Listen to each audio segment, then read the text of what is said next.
Tensions between India and Pakistan continue to rise as the two nuclear powers exchange heavy artillery fire for a second day.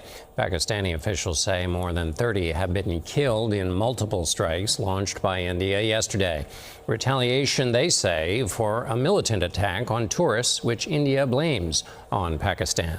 For tonight's interview, we are joined by Tanvi Madan, a senior fellow of foreign policy at the Brookings Institution.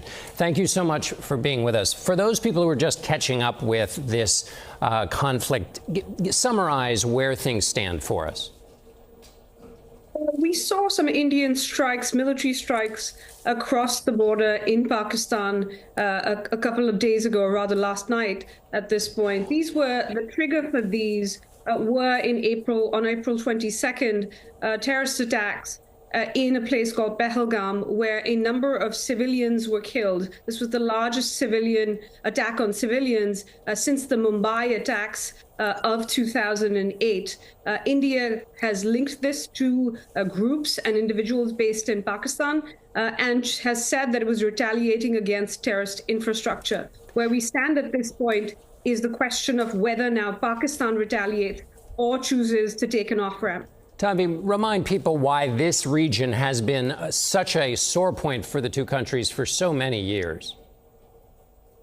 This is the state of Kashmir. It was a princely state when India and Pakistan war partitioned. Both sides claim the state. What we have seen is since about there was a war, they fought a number of wars over this disputed state of Kashmir. The part that India claims, the state of Jammu and Kashmir, is where this attack took place on April 22nd.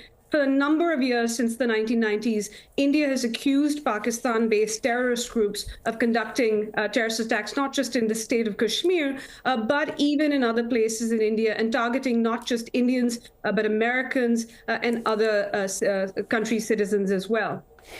Sometimes in long-standing conflicts, there are ways to de-escalate when things flare up. Is that possible, and what would you look for to see if de-escalation might be the response?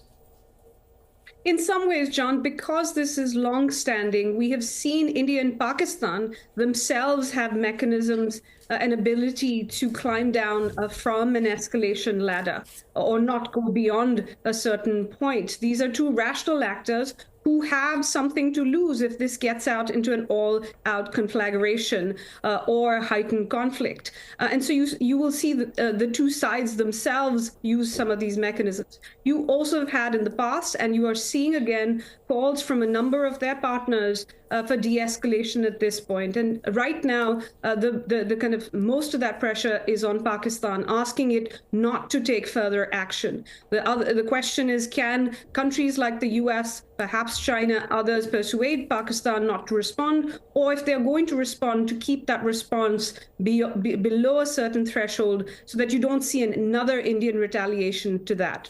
Final 30 seconds. What is the role for the U.S. here, and will it be the same under this new president? You've seen this president essentially say he does not generally want to get involved. Having said that, you have seen several senior officials speak with their Indian counterparts, with their Pakistani counterparts, show support for India, not call for it to be restrained, not condemned its strikes. But having said that, also said that now at this point, they want to see de-escalation.